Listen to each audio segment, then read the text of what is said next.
Hello everyone, welcome to ECE GATE 2017। मैं हूं सुमित। अगर आप हमारे वीडियो लेक्चर्स के पीडीएफ नोट डाउनलोड करना चाहते हैं तो उसे आप हमारे ब्लॉग एड्रेस से डाउनलोड कर सकते हैं। ब्लॉग की लिंक आपको यहां दिख रही होगी। इसी के साथ आप हमें फेसबुक पेज पे भी लाइक कर सकते हैं। फेसबुक पेज का एड्रेस ये रहा आपके सामने। ब्लॉग और फेसबुक पेज की लिंक मैंने नीचे डिस्क्रिप्शन में मेंशन की हुई है, आप वहाँ से जाके लिंक को ओपन कर सकते हैं। अगर आप ये वीडियो पहली बार देख रहे हैं तो आप प्लेलिस्ट में जाके हमारे कंट्रोल के प्रीवियस वीडियो पहले देख लें, फिर आप इस वीडियो को देखें ताकि आपको सारे कंसेप्ट समझने में कोई प्रॉब्लम ना हो। इसके साथ ही आप प्लेलिस्ट में अदर सब्जेक्ट के लिए भी वीडियो देख सकते हैं। तो चलिए स्टार्ट करते हैं। इससे पहले हमने देखा था time response of first order control system and time response of second order control system. वहाँ पे हम कुछ टर्म्स थी जिन्हें बार बार यूज़ कर रहे थे, that is S plane, damping ratio, natural frequency, poles of the system and damping frequency. ये सारी टर्म्स हमने वहाँ पे देखी थी। इसे मैं आज और डिटेल से बताने वाला हूँ ताकि आपको क्वेश्चन कन्वर्ट करने में कोई प्रॉब्लम ना हो।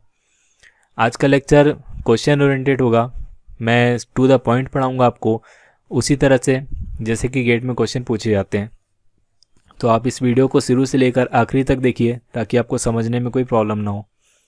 तो चलिए स्टार्ट करते हैं। सबसे पहले हम देखते हैं what is S plane.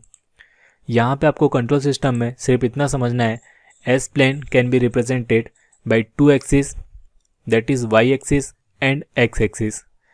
X axis represent real value and Y axis represent imaginary value. इससे ज़्यादा आपको एस प्लेन में कुछ नहीं समझना है। Now what is the poles of the system. As I already told you, the roots of characteristic equation is known as poles of the system and the system stability depends on location of poles. When poles lies on the left hand side of the S-plane, then system will be stable system. When poles lies on right hand side of the S-plane, then system will be unstable system. इसके अलावा when we have double pole at the origin, then system will be unstable system. Or we can say when we have double pole at imaginary axis anywhere including origin, then we have unstable system. ये सब मैं आपको पहले बता चुका हूँ। Today we will see what will be the location of poles for different value of delta. What is delta? Delta is damping ratio. As I already told you, for different value of delta we have different type of system. For positive value of delta we have stable system and for negative value of delta we have unstable system. तो सबसे पहले हम देखते हैं what will be the location of poles for delta equal to 0। We already seen for delta equal to 0 we have complex conjugate pole lies on imaginary axis of S plane like this. For this type of system, the response of the system is sustained oscillation and system will be marginally stable. When we increase the value of delta from 0 to 1, then we have a location of poles like this. Poles will be moved on semicircle on the left hand side of the S plane. And for the value of delta equal to 1, we have a double pole at negative real part and the magnitude of these poles are equal. And for delta equal to for delta greater than 1, the location of pole will be on real axis of S plane on the left hand side of the S plane like this. इसी तरह से for unstable system, for the value of delta between -1 to 0, we have location of pole on semicircle on the right hand side of the S plane. And for delta equal to -1, we have double pole with positive real part like this and the magnitude of this pole are equal. And for lower value of delta we have poles on real axis on right hand side of the S plane like this. तो यहाँ पे आप देख सकते हैं हमें एक circle मिल रहा है। तो यहाँ पे हमारा S प्लेन हो गया, पोल्स ऑफ द सिस्टम हो गया, डैम्पिंग रेशियो हो गया। इसके बाद what is the natural frequency. आपको क्वेश्चन सॉल्व करने के लिए इस तरह से पोल की लोकेशन दी होगी और वहाँ पे आपको नेचुरल फ्रीक्वेंसी निकालने के लिए कहेगा। तो नेचुरल फ्रीक्वेंसी निकालने के लिए आपको यहाँ पे समझना होगा what is the natural frequency. यहाँ पे आप देख सकते हैं एक सर्किल बन रहा है and every circle has a radius. Now this radius is known as natural frequency of the system. इसे मैं और क्लियर से समझाता हूँ आपको। Suppose we have a complex conjugate pole on left hand side of the S plane like this. So the distance of this pole from the origin is known as natural frequency of the system, or we can say it is the radius of that circle. इसी तरह से हमारे पास next term है damping ratio. What is damping frequency. What is damping frequency? When we draw a line, suppose we have a complex conjugate pole, when we draw a line parallel to x axis, then it cut to y axis at this point. Now this point is known as omega d, that is damping frequency, that is equal to omega n under root of 1 minus del square. इसी तरह से when we draw a line parallel to y axis, then it cut real axis at this point, and this point is known as del omega n. Very important bit, यहाँ से आपको direct question convert होंगे, कैसे मैं आगे आपको बताने वाला हूँ। तो चलिए इसके आगे देखते हैं। यहाँ पे आप देख सकते हैं हमारे पास एक कॉम्प्लेक्स कंजुगेट पोल है। जैसा भी मैंने आपको बताया कि when we draw a parallel line to X axis, then it cut to y axis at this point and this point is known as omega d.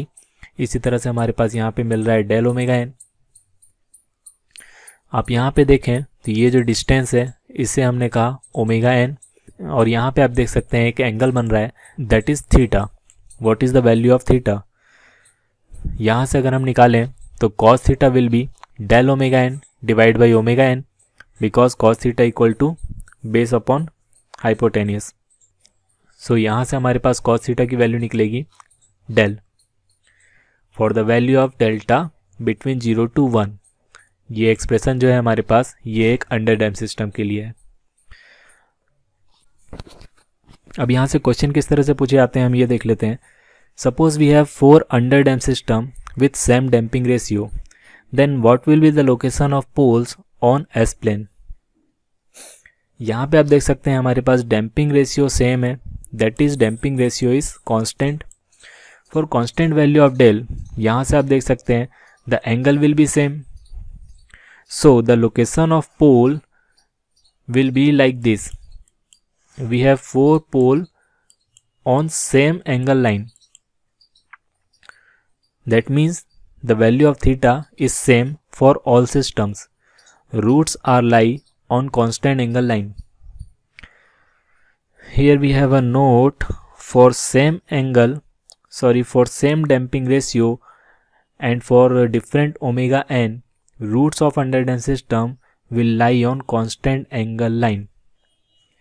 इसी तरह से हमें बोल सकता है कि what will be the location of poles for constant omega n and different value of del. तो जैसा मैंने आपको बताया omega n is nothing but the distance of pole from the origin. For different value of omega n, the location of pole will be like this. It will represent semicircle. चलिए इसके आगे देख लेते हैं। सेकेंड एग्जाम्पल है हमारे पास, locate the region of roots for delta between 0.707 to 0.866. तो यहाँ से आप देखें for delta equal to 0.707 we have cos theta equal to 0.707। यहाँ से जब हम थीटा की वैल्यू कैलकुलेट करेंगे तो हमें थीटा की वैल्यू मिलेगी 45 डिग्री। इसी तरह से for delta equal to 0.866 we have theta equal to 30 degree. तो यहाँ पे हम देखें तो हमें जो रीजन मिलेगा वो कुछ इस तरह से मिलेगा। ये आपका एंगल बना रहा है यहाँ पे 30 डिग्री का, और ये एक एंगल बना रहा है आपका यहाँ पे 40 डिग्री का, और इसके बीच का जो एरिया है ये होगा हमारा रीजन। ये हो गया हमारे लिए रीजन फॉर दी पोल्स। इसी तरह से यहाँ पे आप देखें तो हमें रीजन मिलेगा ये। यहाँ पे इम्पॉर्टेंट पॉइंट ये है कि जो डेल्टा हमें दिया गया है वो दिया गया है 0.707 से 0.866 के बीच में। अगर हमारे पास क्वेश्चन में मेंशन होता मॉड ऑफ डेल्टा तो यहाँ पे हमें पॉजिटिव और निगेटिव वैल्यू दोनों को कंसीडर करना पड़ता, तब हमारा जो रीजन होता वो होता इस तरह से। यहाँ पे आप देख सकते हैं चारों कोऑर्डिनेट में आपको रीजन मिलता। For the positive value of delta we have 2 coordinates और for the mode of delta we have 4 coordinates like this. Now we will see what will be the effect of addition of 0 to the second order control system. As I already told you, the system stability is depends only on location of poles, but the system transient response specifications, that is rise time, peak time, overshoot, this is depends on the location of 0 as well. So यहाँ पे हम देखेंगे कि what will be the effect of addition of 0 to second order control system. तो यहाँ पे मैं आपको इसके लिए कोई डेरिवेशन नहीं करवाने वाला हूँ, यहाँ पे मैं आपको टू द पॉइंट बताने वाला हूँ कि what will be the effect of zeros to the second order control system. इसके लिए यहाँ पे मैंने मेंशन किया हुआ है एक सेकेंड ऑर्डर कंट्रोल सिस्टम के लिए रिस्पांस, ये एक अंडर डैम सिस्टम का रिस्पांस है। यहाँ पे आप देख सकते हैं जब हम इसमें 0 का एडिशन करेंगे तो हमें जो रिस्पांस मिलेगा वो रिस्पांस मिलेगा इस तरह से। यहाँ पे आप इस ग्राफ को देख के इजीली समझ सकते हैं कि राइज टाइम जो था हमारे सिस्टम का ये हमारा डिक्रीज हो गया है। इसी तरह से हमारा जो पीक टाइम था ये पीक टाइम भी हमारा डिक्रीज हो गया है। राइज टाइम हमारा था पहले ये, जो अब डिक्रीज होके हो गया है ये। इसी तरह से हमारा पीक टाइम भी डिक्रीज हो गया है और यहाँ से आप देख सकते हैं जो हमारा ओवरशूट था ये इंक्रीज हो गया है। So when we added 0 to the second order control system then rise time will be decreases, overshoot will be increases and the peak time will be decreases, and this phenomena will be more stronger if the addition of 0 will be more closer to origin. That is, we can say effect of 0 closer to origin will be more dominating. तो यहाँ पे हमारे पास 0 की location जितने पास होगी origin के उतना ही जो है इसका इफेक्ट जो होगा वो स्ट्रॉन्गर होगा। So we can say effect of 0 closer to origin will be more dominating. तो आज के वीडियो में बस इतना ही। अगर आपको मेरा ये वीडियो अच्छा लगा तो इसे प्लीज़ लाइक कीजिए, अपने दोस्तों को शेयर कीजिए और हमारे चैनल को सब्सक्राइब कीजिए। Thank you.